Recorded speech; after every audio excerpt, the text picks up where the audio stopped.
2023 presidential candidate of the Labour Party, Peter Obi, is reiterating his promise to serve only one term of 4 years if elected Nigeria's next president in 2027. Now, in a statement on Sunday, the former governor of Anambra State explained that his decision to serve only one term is sacrosanct and inspired by the legacy of visionary leadership of American presidents Abraham Lincoln, John F. Kennedy, and Nelson Mandela of South Africa, each of whom stayed for a term or even less in office, but were able to prove that longevity in office is not necessarily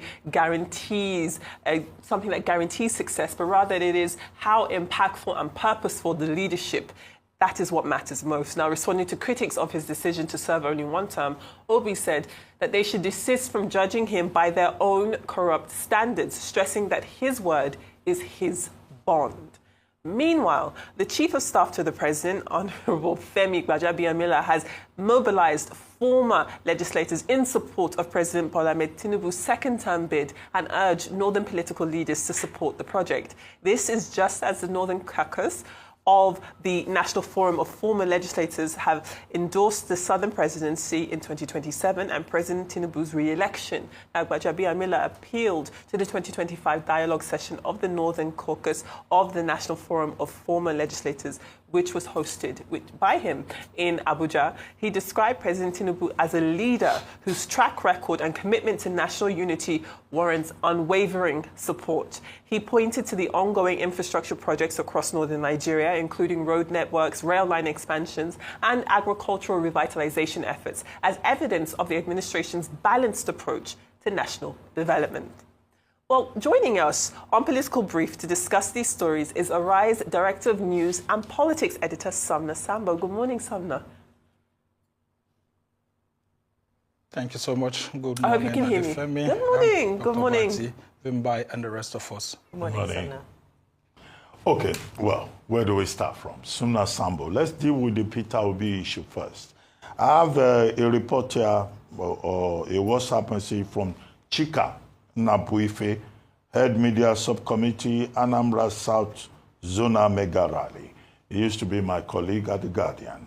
And he's saying that, look, in our newspaper review this morning, we were saying that Governor Soludo made reference to Mr. Peter Obi, and that it is not true. And that the whole story about serving one term has nothing to do with Mr. Peter Obi, that Governor Soludo was referring to opposition candidates from the Anambra South Zone in the state who are talking about serving only one term. And he says, this has absolutely nothing to do with Mr. Obi. Please set the record straight. But apart from this complaint... Did you mention Anambra? From Anambra, right? Oh, okay. During the newspaper review, I don't think we mentioned Anambra. No, not your review. Oh, okay. I think the review at the beginning of the show. Yours, I'm with you. I'm sorry. My apologies. So, this, apart from this from Unabufe, do you think it is possible in Nigerian politics for anybody who becomes president from any zone to promise, oh, I will serve only one term, and people will believe that person? Because these positions are not held only by persons. They are also held by ethnic groups, geographical zones, and all of that. And all of them will come and say, no, this is our turn. And if Mr. Peter Obi becomes president of Nigeria, you think Igbos will agree with him to say, oh, I want to do only one term, when the last time they held the #1 position was since the time of Aguiyi Ironsi?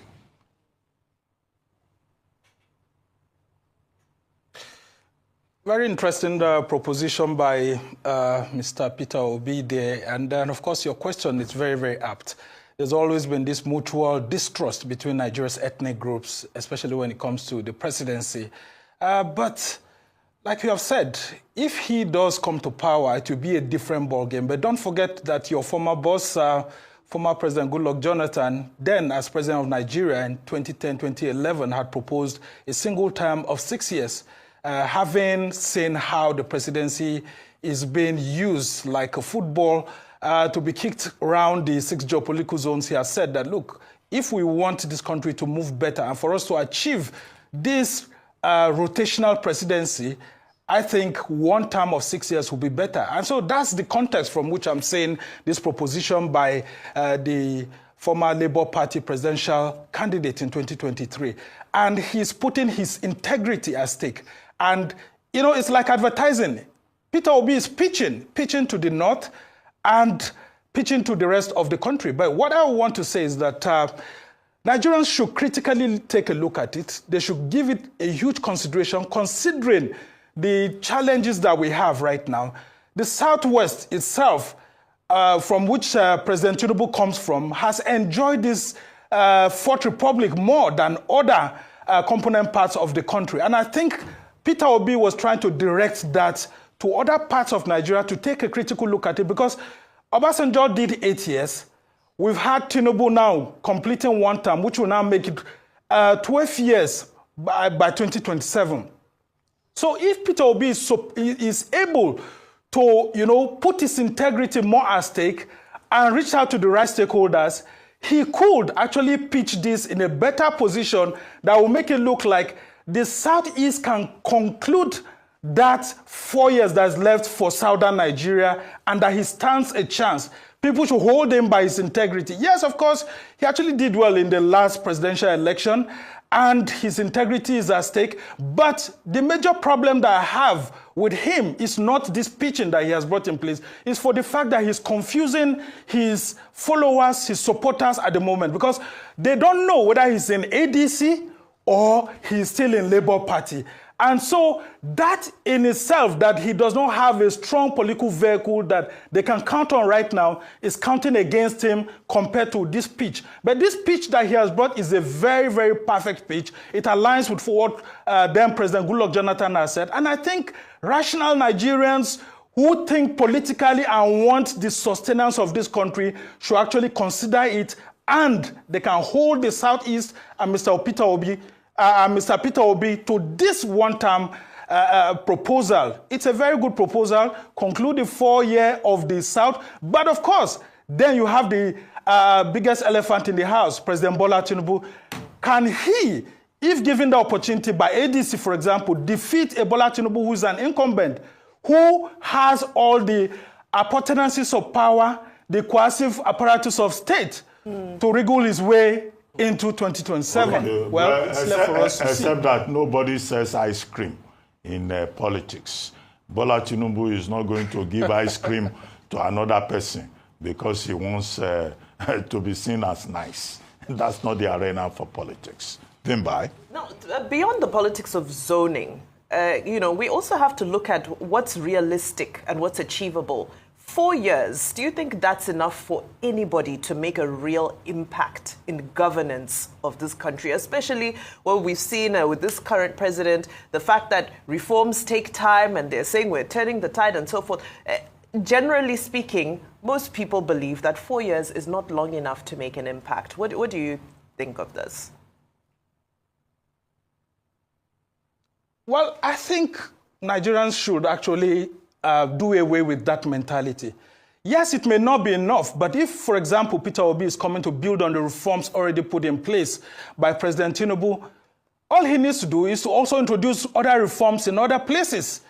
There's nowhere that is stated that you need 8 years. I mean, the people who framed the Constitution knew that there was going to be a time where presidents could only spend one term.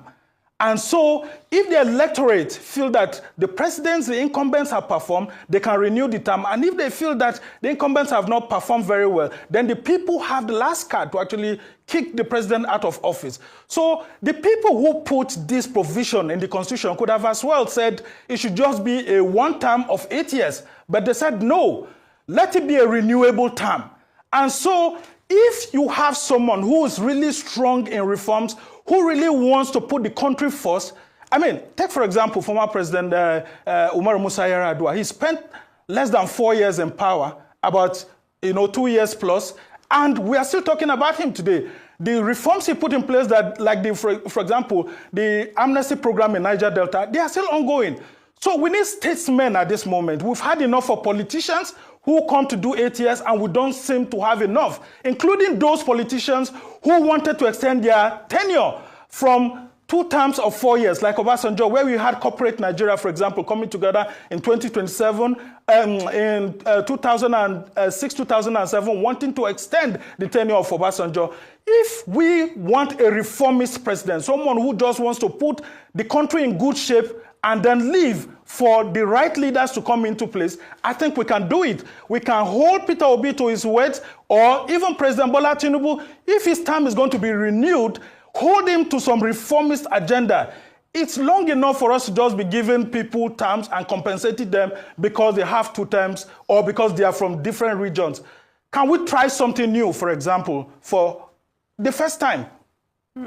I mean, on this very same topic, we did see at the Arewa Consultative Forum not really speak as hopefully as you've been speaking. They say that this move from Peter Obi is political strategy because, well, I can't speak for them, but perhaps the belief is that if he says that he only wants to do 1 term, then people in the north would be more inclined to back his presidency because there would be a rotation of power back to the north thereafter. What do you think about what the ACF had to say about this promise to only serve 1 term if he is elected come 2027?